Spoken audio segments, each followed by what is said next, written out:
Welcome back नाजरीन। एक अहम मामला है। हम अक्सर बात करते हैं कि जी स्टार्टअप्स के ऊपर क्यों नहीं बात हो रही, एंटरप्रेन्योर्स के ऊपर जो है वो क्यों बात नहीं हो रही।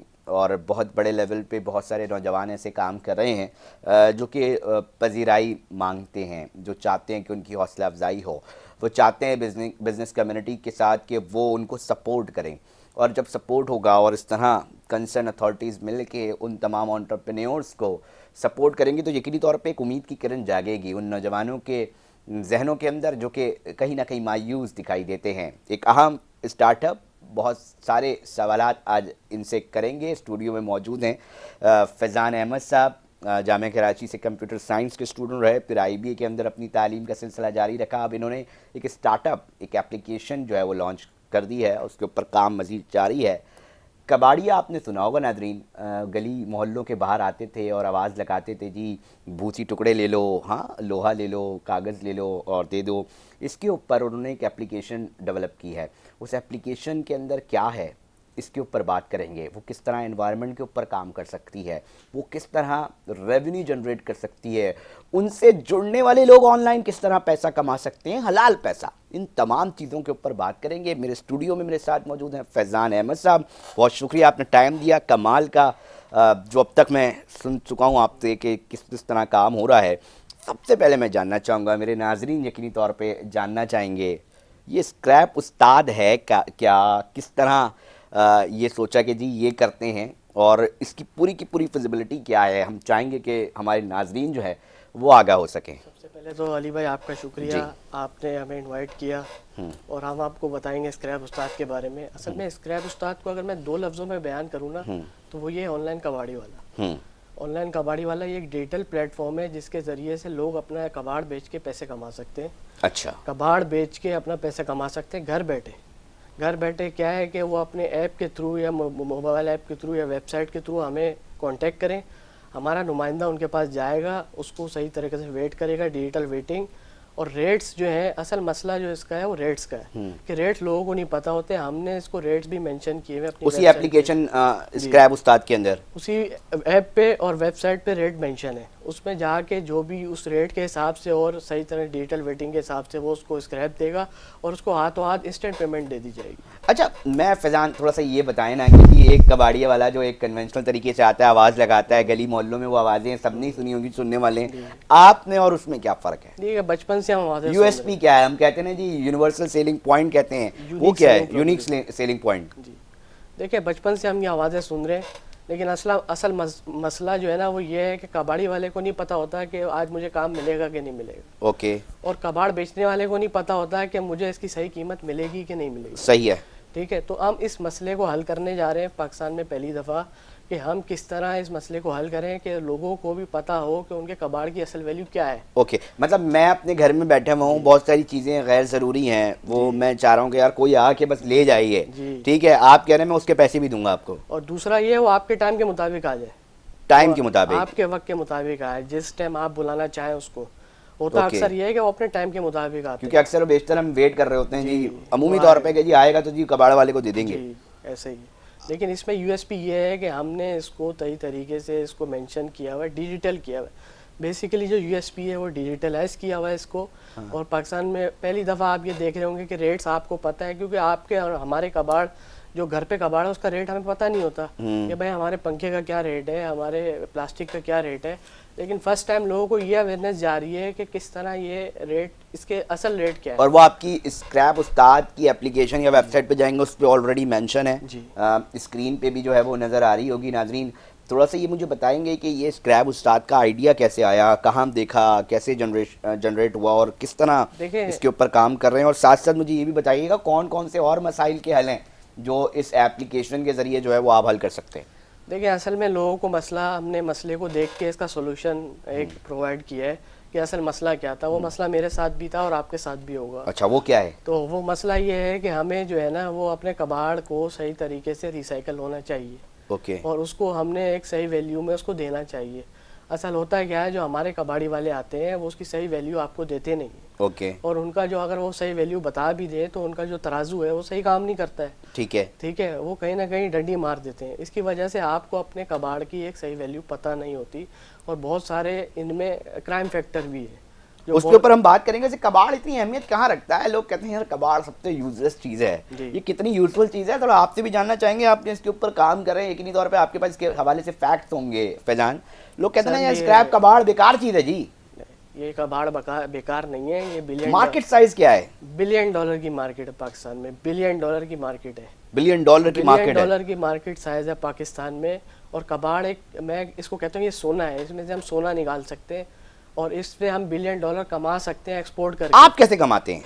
मैं थोड़ा सा इसके ऊपर जाएंगे ना जनाब, कि एक खराब चीज़, एक यूजलेस चीज़ जिसका किसी को फायदा नहीं हो रहा, वो आप ले रहे हैं, उसको पैसे भी दे रहे हैं जी। आप कह रहे हैं मैसेज में, ये वो पहला स्टार्टअप में देख रहा हूँ कि आप पैसे मांग नहीं रहे, आप कह रहे हैं यार मुझसे रुजू करो, मैं आपको पैसे दे दूंगा। ये ऐसा ही है कि हम लोगों को पैसे दे रहे हैं कबाड़ बेचने के। बिजनेस मॉडल समझना चाहूंगा थोड़ा सा, लोग भी जानना चाहेंगे इससे पैसे आप कैसे अर्न करेंगे, लोगों को कैसे देंगे? देखिए, हम कबाड़ खरीद के उसको जो है उसमें से जो है ना पार्ट्स अलग करके, जैसे हमारे पास बहुत सारी चीज़ों से कॉपर निकलता है, बहुत सारी चीज़ों से मेटल निकलता है, उसको हम अलग करते हैं। जैसे हमारे एयर कंडीशन हो गया, वॉशिंग मशीन हो गई, हमारे गीज़र होगा, हमारी मोटरें हो गई, यहाँ से हमें जो पार्ट्स हैं उसमें से हमें बहुत सारी चीज़ें ऐसी मिलती हैं जो हम डायरेक्ट रिसाइकिल कर सकते हैं। थोड़ा सा बताएं ना कितने कितने पैसे मिलते हैं, मिसाल के तौर पे कितने टन या कितने किलो का क्या चीज़ बिकती है, ताकि अहमियत का हामिल हो भाई के, और किन किन चीज़ों से क्या क्या निकल रहा होता है जो स्क्रैप समझा जाता है। देखिए, मैं पंखे की मिसाल देता हूँ छोटी सा। हमारे घर में जो पंखे होते हैं, इसमें से एक मोटर होती है, उसमें से आपको कॉपर निकलता है। कॉपर वाइंडिंग क्या होता है, जो बहुत सोने के बाद सबसे ज़्यादा जो है ना वो मेटल जो है ना वो वैल्यूएबल सोने के बाद वो कॉपर है। ठीक है, कॉपर से आपको जो कॉपर आप एक्सपोर्ट करके भी आप अर्न कमा सकते हैं, लेकिन आपके जो एयर कंडीशंस हैं उसमें से कॉपर निकलता है, आपकी पानी की मोटरें हैं उनमें से, वॉशिंग मशीन हैं उसमें आपका कॉपर निकलता है, जो कि एक वैल्यूएबल मेटल के हिसाब से दुनिया देखती है उसको। बहुत डिमांड है कॉपर की दुनिया भर में। जी, दुनिया भर में डिमांड है इसकी, दुनिया भर में डिमांड है। कॉपर कोई छोटी मोटी चीज़ नहीं है। कॉपर, मैं कहता हूँ कि आपको पता है ना, जिस चीज़ में 99.9% कॉपर आया उसकी चीज़ की वैल्यू होती है। बाकायदा कंपनी इसकी चीज़ को एडवर्टाइज करती है कि हमारी जो प्रोडक्ट है उसमें कॉपर इस्तेमाल हुआ। तो कॉपर जो है ना वो निकालना और उसको सही तरह सेग्रीगेट करना और रिसाइकिल करना एक बहुत बड़ा काम है, और इससे हमारी इकोनॉमी को $1 बिलियन का फायदा हो सकता है। अब मुझे फैजान साहब एक और बात बताएं ना, हमारे आईजी सिंध गुलाम नबी मीमन साहब, एडिशनल आईजी कराची जावेद आला मोडो साहब, और पुलिस डिपार्टमेंट एक मामले को लेकर अक्सर और बेशतर परेशान भी दिखाई देता है कि जनाब सलूशन क्या निकाले। कबाड़ वाले जो हैं वो मुख्तलिफ़ जगहों पर ना तो रजिस्टर्ड हो रहे हैं, एक प्रॉपर डाटा भी मौजूद नहीं है, साथ चीज़ चोरी की है नहीं है, जो बंदा लीगल काम कर रहा है वो भी फंस रहा है, जो इलीगल काम कर रहा है वो भी निकल रहा है। तो इस चीज़ के अंदर इस तरह की एप्लीकेशन और डिजिटल करने में क्या फ़ायदे पुलिस डिपार्टमेंट और इस तरह लॉ इन्फोर्समेंट एजेंसीज़ को हासिल हो सकते हैं, इस पर भी मुझे कमेंट कीजिएगा। और सरकार को क्या फ़ायदे पहुंच सकते हैं, और वो आप जैसे नौजवानों से किस तरह की पॉलिसीज़ के अंदर जो अक्सर और बेशतर हम देखते हैं कि जी बना रहे होते हैं, कोशिश कर रहे होते हैं, वो आपसे फ़ायदा क्या ले सकते हैं? देखें, सबसे पहले तो ये समझे ये अनऑर्गेनाइज मार्केट है, सेक्टर नेग्लेक्टेड है। ठीक है, अनऑर्गेनाइज है, इसका कोई डेटा नहीं है किसी के पास।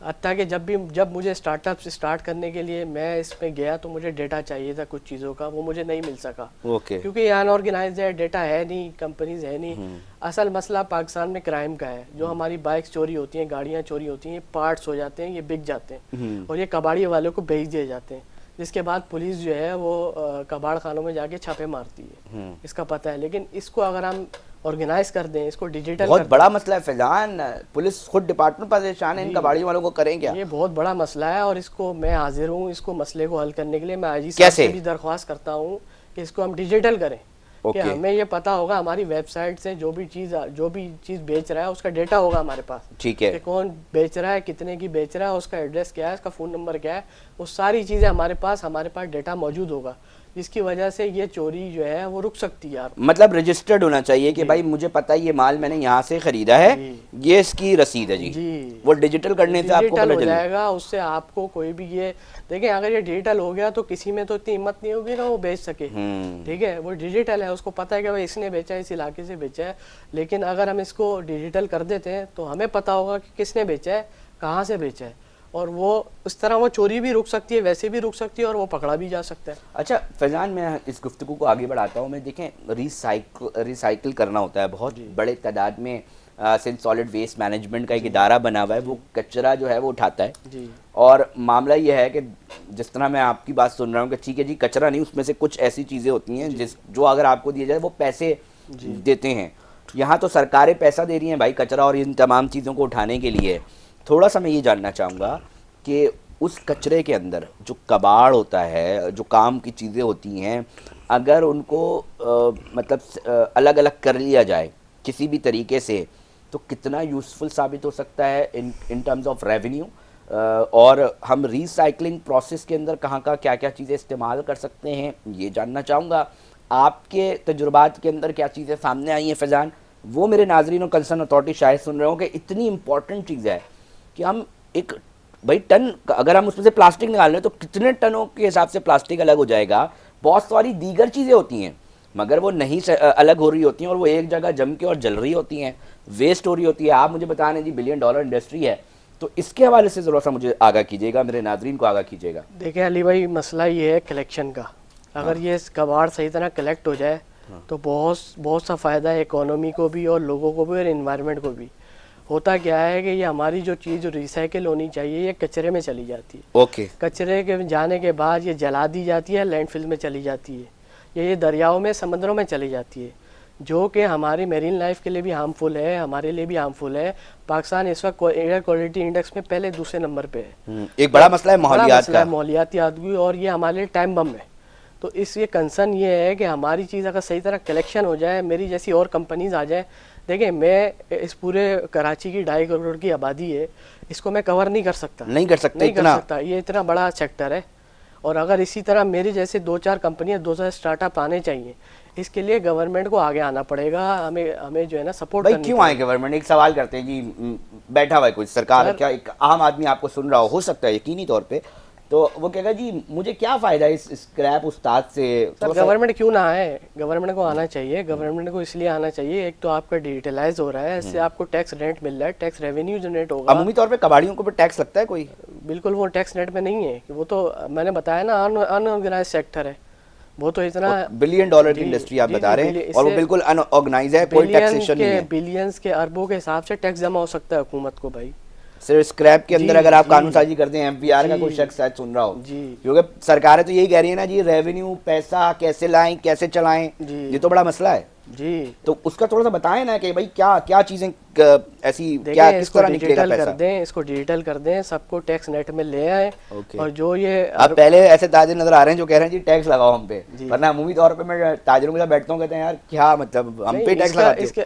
इसका ये है ना कि इसका ये तो करना पड़ेगा ना हमें मुल्क के लिए, क्योंकि हम $1 बिलियन के लिए कभी चाइना के पास, कभी सऊदीया के पास, कभी यूएई के पास जा रहे होते हैं। क्यों ना हम अपने ही रिसोर्सेज से ये $1 बिलियन बना सकें।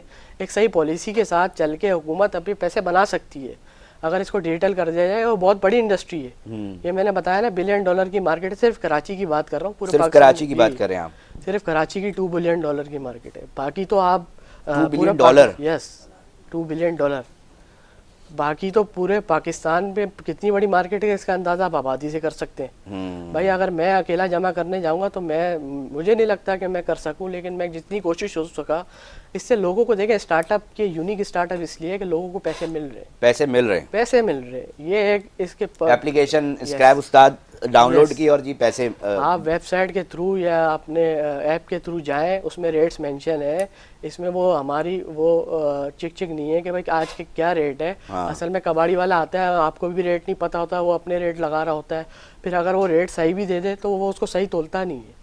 एक तो हमारे पास डिजिटल वेटिंग है, उसके बाद आपके घर से पिकअप करना है आपके टाइम के हिसाब से, आपके वक्त के हिसाब से। आप कहते हैं भाई इस दिन आ जाओ, इस वक्त आ जाओ, और उसके बाद आपको इंस्टेंट पेमेंट दे दी जाती है। अच्छा, थोड़ा रेवेन्यू जनरेशन के हवाले से जब हम बात करें, टारगेट ऑडियंस क्या है, थोड़ा सा उस हवाले से भी मैं जानना चाहूँगा। टारगेट ऑडियंस हमारा तो हाउस होल्ड्स हैं, जो भी हाउस होल्ड्स हैं वो है, जिसके बाद क्वांटिटी, क्योंकि बहुत बड़े बड़े बेंगलोज हैं कराची में, जो शिफ्टिंग के दौरान बहुत सारा कबाड़ जमा होता है। उसके बाद रेस्टोरेंट्स हैं, रेस्टोरेंट्स में बहुत ज़्यादा कबाड़ जमा होता है। आपने देखा होगा ये स्टील लिम्का वाले हैं, उनके जो प्लास्टिक के कप्स हैं वो खराब वो हो रहे होते हैं। यस यस, वो ये बात है ना कि वो कचरे के डब्बे में जाके जला दिए जाते हैं, वो ज़ाया हो जाते हैं। हाँ। वो ज़ाया नहीं होने चाहिए, वो रिसाइकल होने चाहिए। रिसाइकिल होने वो चाहिए, रिसाइकिल होने चाहिए, ये आपकी इकोनॉमी में शामिल हो रही है। जबकि अमूमी तौर पे हो रहे होते हैं।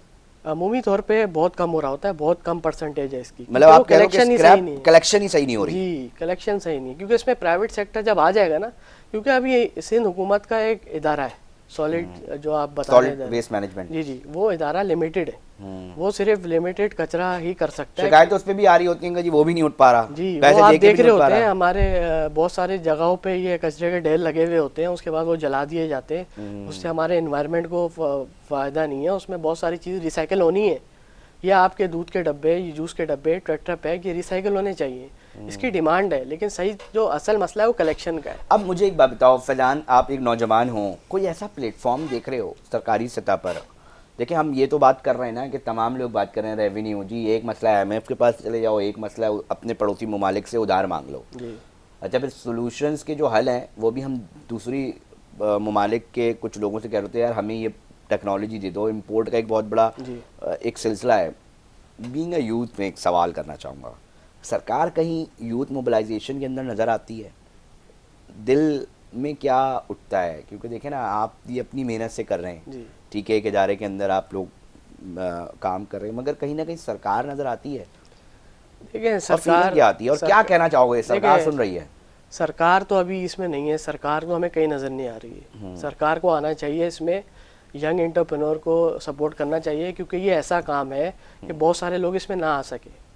जो आप ये देखते हैं ना, वाइट कॉलर लोग बोलेंगे यार कबाड़ का काम है, हाँ, हमने हाँ। क्यों करना है, हाँ, हाँ। कबाड़ ये कैसा काम है, इसमें कैसे पैसे बन सकते हैं। तो Exactly. भाई इसमें पैसे बन सकते हैं, आपको सरकार को इस तरफ आ जाए, उससे सरकार को भी फायदा है। अच्छा, आप जैसे नौजवान और क्या क्या काम कर रहे हैं, कहाँ जो देखें ना, ये तो एक प्रॉब्लम का एक सोल्यूशन भी दे रहे हैं। यस प्लास्टिक जलने से बचाओ नहीं, हमें दे दो, हम पैसे भी दे रहे हैं उल्टा। यस, अच्छा, फिर दीगर और सामान है।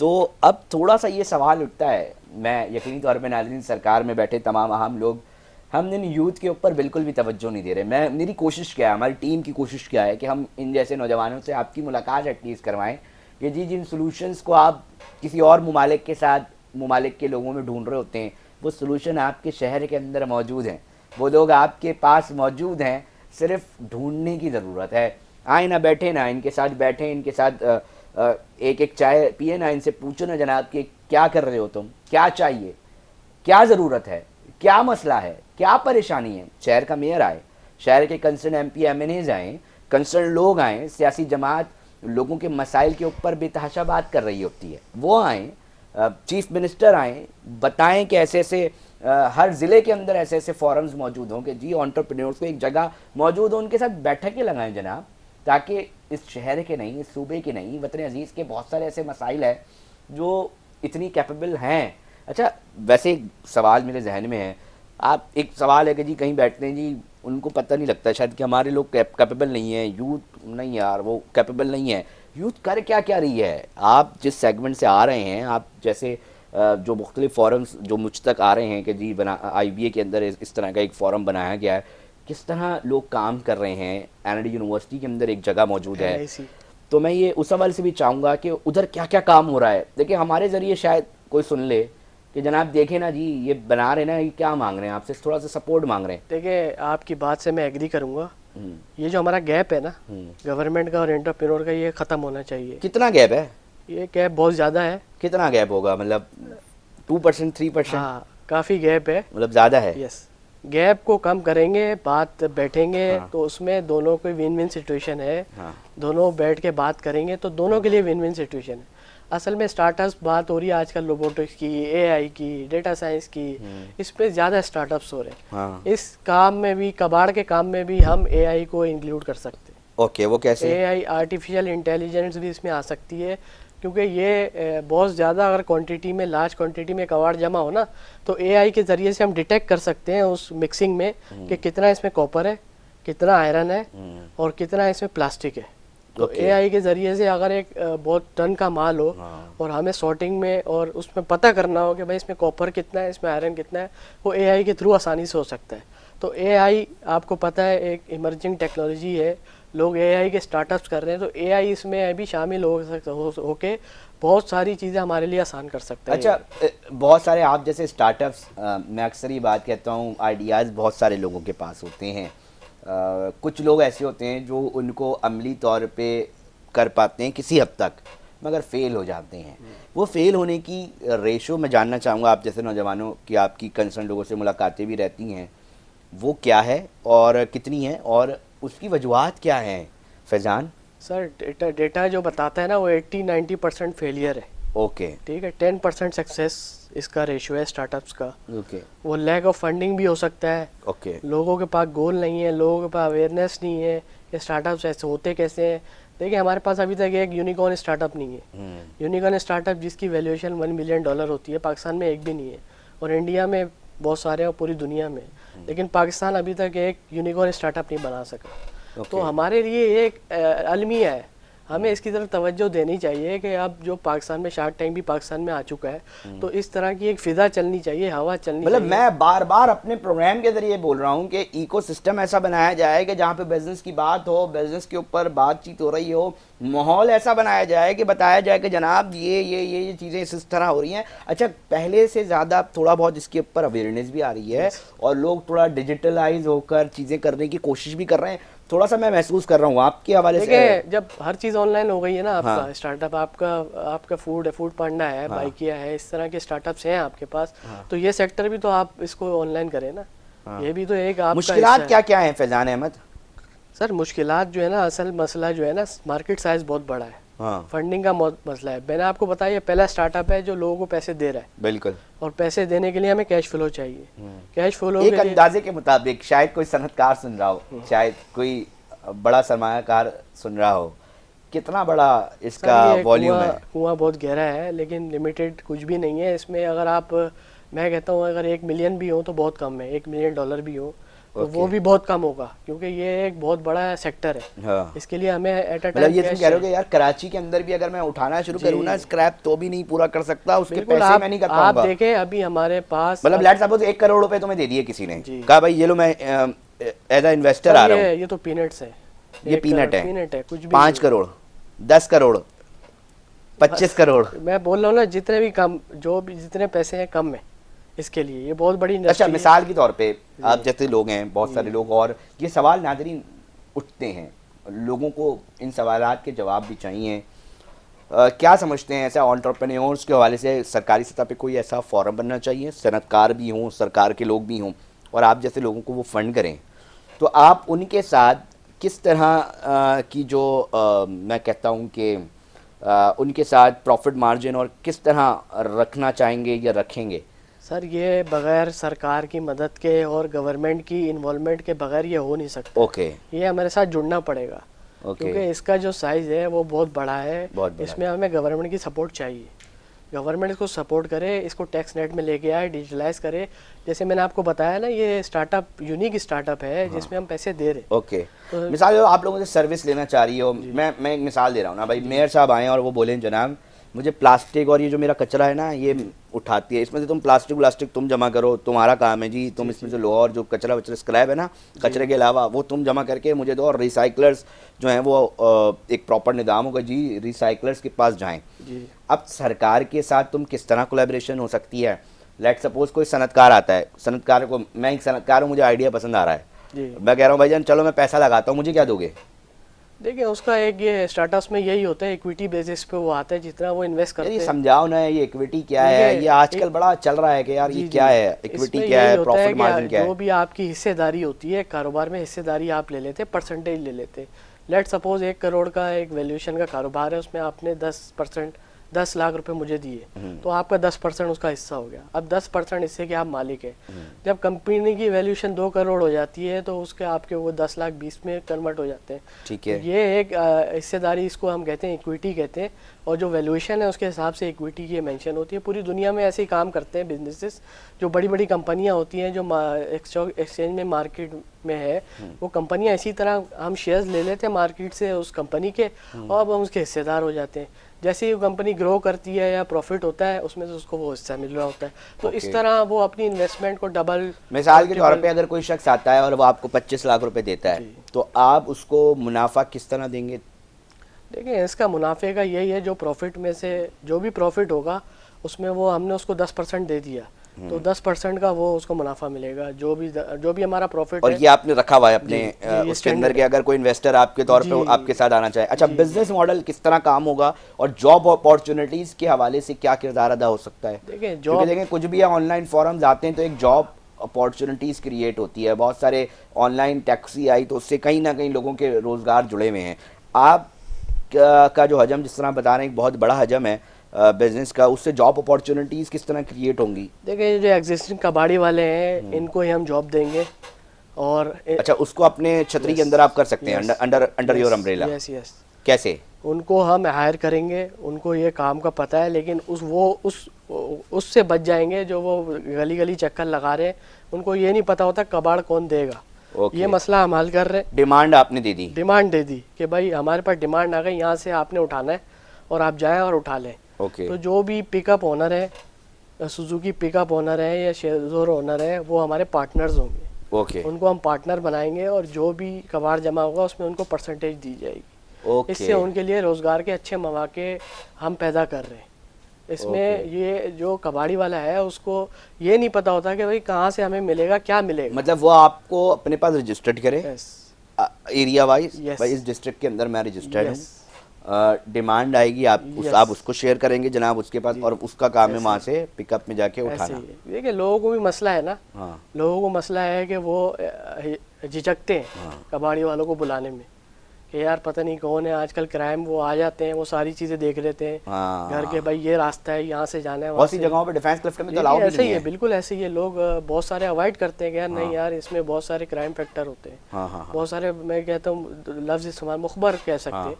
तो इस वजह से हम इसको डिजिटल कर देंगे ताकि हमारे पास एक ट्रेंड और वेरीफाइड एजेंट हो जिसको हम और इससे ट्रेनिंग दें। क्राइम का बड़ा मामला जो है वो जी ख़त्म हो सकता है। आखिरी मिनट्स आ गए। फैजान, क्या मुतालबा करना चाहोगे? बड़ी बड़ी सियासी जमातें हैं, यूथ की बातें कर रही होती हैं, बड़े बड़े लोग हैं जो यूथ की बातें कर रहे होती हैं। सर, बात यह है कि ये यूथ बैठी हुई है, बिठाया हुआ अपने पास ना, वो बोल रहे हैं ना जी हमारा साथ तो नहीं दे रहा ना कोई साथ, जब भी बोलना पड़ रहा है ना, कोई ऐसा फोरम नहीं बना हुआ। हम बड़े बड़े यूथ कन्वेंशन भी देख लेते हैं, बुरा मत मानिएगा, बहुत सारे लोग बुरा मान जाते हैं, जो काम करना चाह रहे हैं, जो तमाम चीज़ों से हटकर मुल्क के लिए, अपने शहर, अपने सूबे के लिए काम करना चाह रहे हैं, वो अगर मुझे ये आखिरी यहाँ पर ये बात करेंगे ना कि जी हमें कोई सरकार की तरफ से नज़र नहीं आता, कोई ऐसी पॉलिसी नज़र नहीं आती जो यूथ को बिजनेस पॉइंट ऑफ व्यू से जोड़े, तो मैं इन्हीं से पूछ लेता हूँ, क्या अपील है, मुतालबा है सरकारों से, सनतकारों से, कि वो यंग एंटरप्रेन्योर्स को किस तरह स्पेस बनाएं? कोई आपके पास पॉलिसी है, रिकॉर्ड का मैं चाहूँगा हिस्सा बना दें कि किस तरह का कोई ऐसा ब्रिज बने कि उससे आप जैसे नौजवान, सनतकार और जो आपका सरकार है वो बन सके। क्या चीज़ है? देखिए अगर आप चाहते हैं कि हमारा नौजवान बाहर ना जाए हाँ, मुल्क छोड़ के, तो फिर आपको उसका साथ देना होगा कि पॉलिसी क्या है? बहुत क्या? टैलेंट है पाकिस्तान में, बहुत टैलेंट है। हाँ लोग बाहर जाके स्टार्टअप्स कर रहे हैं, हाँ तो दुबई में और सऊदीया में जाके स्टार्टअप्स कर रहे हैं। हाँ। तो पाकिस्तान के अपने लोग अपने मुल्क में क्यों नहीं कर रहे? क्यों नहीं कर रहे? क्यों यही तो नहीं मैं कर जानना रहे? चाह रहा हूँ, ये कैसे वजह करें, ये है चाहिए ना, बताओ। हमारा कम्युनिकेशन गैप है। हाँ, कम्युनिकेशन मिसाल के तौर पे भी कम से कम एक फोरम बने, यस ठीक है, जिसके अंदर बिजनेस कम्युनिटी और सरकार के लोग उसके अंदर ज्वाइंट हो, फिर एक ऑफिस या कोई ऐसी जगह हो जहाँ पर वो काम कर रहे हो, इंक्यूबेशन हो। हाँ। इंक्यूबेशन में जाके वो स्टार्टअप्स को दिया जाए और जगह दी जाए, वहाँ स्टार्टअप ग्रो हो, फिर फंडिंग के लिए इन्वेस्टर्स आए, इन्वेस्टर बैठे उसके स्टार्टअप में इन्वेस्ट करे, उसके मतलब एक आइडिया जगह पे कम इन्वेस्ट से कम करे। हो कि सर इधर क्या कोई लोग, अच्छा जो एडी यूनिवर्सिटी के अंदर हो रहा है वो क्या है, वहाँ पे लोग क्या क्या काम कर रहे हैं? देखिए वहाँ एनआईसी है, पाकिस्तान का बहुत बड़ा इंक्यूबेशन सेंटर है, पाकिस्तान का फर्स्ट एनआईसी के नाम से मशहूर है। वो इस्लामाबाद, लाहौर में भी है, फैसलाबाद में भी है, जो गवर्नमेंट और प्राइवेट के इश्तराक से चल रहा है। तो वो इंक्यूबेशन है। इस तरह के इंक्यूबेशन और खुलने चाहिए, और खुलने चाहिए। लोगों को, यूथ को आपके ताउन की ज़रूरत है। वो सिर्फ ये चाहते हैं कि जनाब हमारे साथ खड़े हो जाएं, हमारे आइडियाज़ हैं उनको हम अमली तौर पे जो है वो यकीनी बनाना चाहते हैं, हमें सपोर्ट करें। मकसद प्रोग्राम का यही है, और आप जैसे कोशिश करता हूँ मैं कि मुख्तलिफ ऐसे लोग आएँ यहाँ पर और बात करें।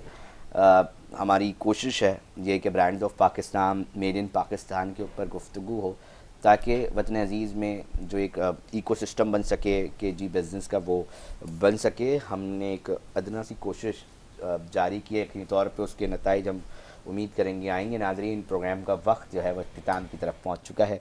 अपने मेज़बान अली रज़ा को दीजिए इजाज़त, अपना बहुत ख्याल रखिएगा। अल्लाह ने के बाद।